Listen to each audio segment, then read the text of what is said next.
Hello, welcome back to the Road to Episode 7, my ongoing series where I chart the road to the release of Star Wars Episode 7 in December 2015. It never gets easier to say that intro. And today I've got three things to talk about. The first one is the Emperor rumour, which has now been squashed.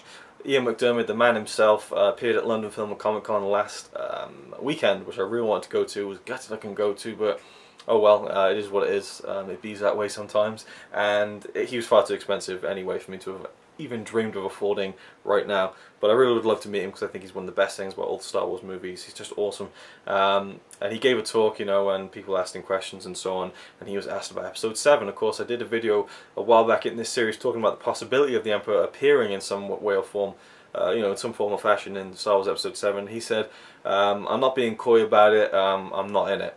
I'm just not in it. You know, I'm not. You know, it's straight shooting. I'm not in the film." And he says, "I know that people have talked about, you know, holograms and ghosts and all this thing, but I'm not in it." And he was asked if, you know, he would have liked to have been in it, I think. And he was saying, well, you know, the Emperor's dead, you know, and that's it. You know, he died in Return of the Jedi, and that was that.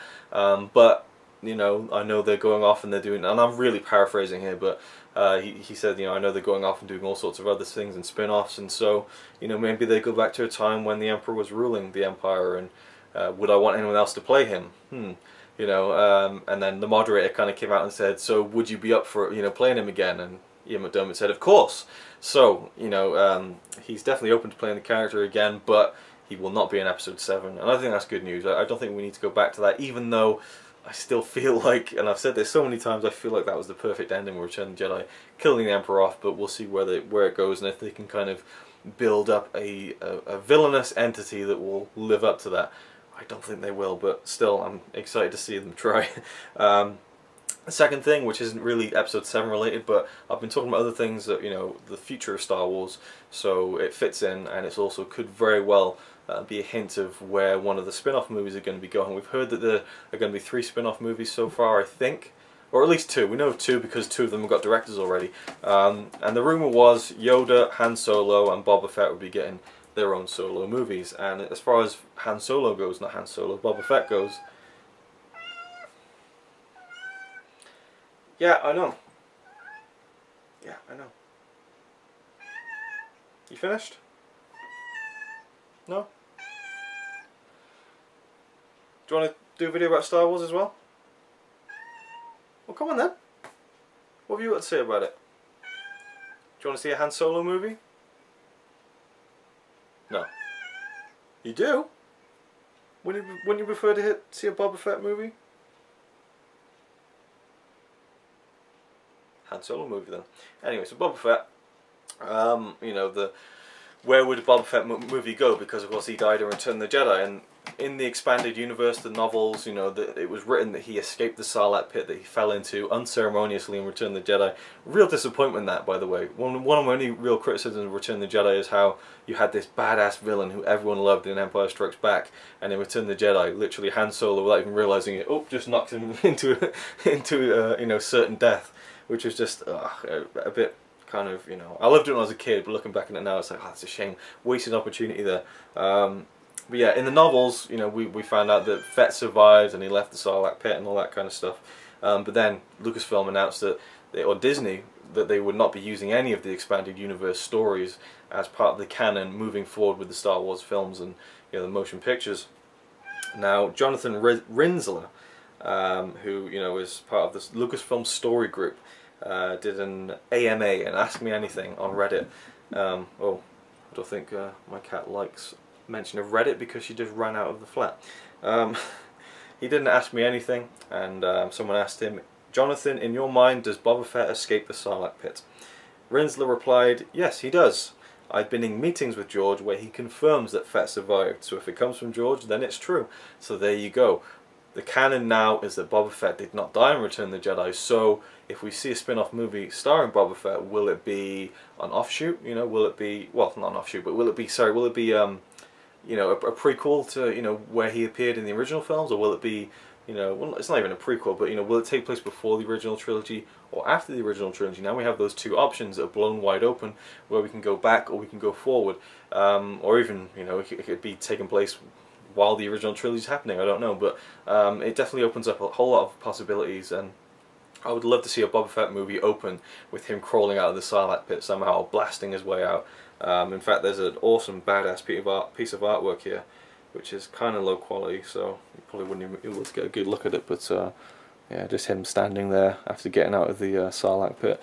But yeah, it would be cool. I'd love to see a Boba Fett movie, and yeah, that's it really. One more thing, there was a rumour that's kind of been apparently confirmed by two sources, but it hasn't been officially confirmed yet, that British actress Christina Chong will join the cast of Star Wars Episode 7. And again, it's not been officially confirmed or anything yet, but someone found out that she had a parkour show reel, and of course you know that Pip Anderson, a parkour specialist, has joined the film's cast officially, so maybe there's something to that, and we're going to be getting some kind of Jedi free running or something, I don't know. My guess is as good as the kind of reports that are going on, is that she, probably along with Pip Anderson as well, will have minor roles in the film. But again, it hasn't been confirmed yet that this British actress will be joining the cast, but it seems likely that there's been a couple of different places confirmed that she will be. But I haven't really got an opinion on her, just, again, good to see new faces being cast, I guess. There's actually one more thing I want to talk about very briefly.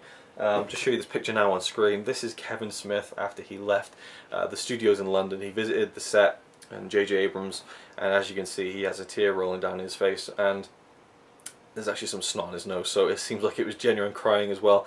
And I feel like he might be overdoing it and hyping it up to people too much, but at the same time he is a huge Star Wars fan, and he gets emotional about these things. And I'm a fan of Kevin Smith. I think he's an absolutely disgusting human being. Well, not a disgusting human being, but he talks about the most disgusting things, which I find disgusting, like his sex life with his wife. He goes into absolutely excruciating detail on his podcast and stuff, which I don't like hearing, but I love the rest of them, so I keep listening. But I'm a big fan of Kevin Smith, even though he's gone back on his word time after time again about retiring and all this, and his career has kind of gone, whoa, okay, oh god, so I hope for the best for him. I really like him, but yeah, I'm in two minds about him kind of hyping this up and like crying and stuff, and apparently he's like, well, I've signed a non-disclosure agreement, and then people were like, is this in the movie? And he's like, so he's giving stuff away even though he shouldn't be. Oh, one more thing, I'll just throw this in there and make this kind of a longer compilation bumper video. The crew was filming in, I think, the Forest of Dean in the UK, in a location called Puzzlewood. I don't know if that's the name of the actual forest or what they're calling it. I didn't really read into it too much. There's loads of pictures online, but nothing spoilery. Although there is one thing, there were small people on set, but they weren't Ewoks or Jawas, so that's interesting. But I love that they're filming in different real-life locations. They're not just doing Abu Dhabi. They filmed in a forest in England, which I think is fantastic, and they've wrapped there now. So they did a few days, I think, and that's that. It looks like a really cool location as well. I really like the look of the pictures that were taken. And again, there was nothing spoiled about it. It was just like pictures of the forest with some cables and stuff of the equipment and whatever. So that was cool, because I'm trying to avoid getting too much spoilers now at this point. So there you go, that was my bumper video about Star Wars Episode 7 news. I'm so glad I'm finally up to date. I'm sure by the time I post this video there'll be another 5 things to talk about, so it is what it is. But thank you for watching, and I'll see you with the next episode of the road to Episode 7. See ya.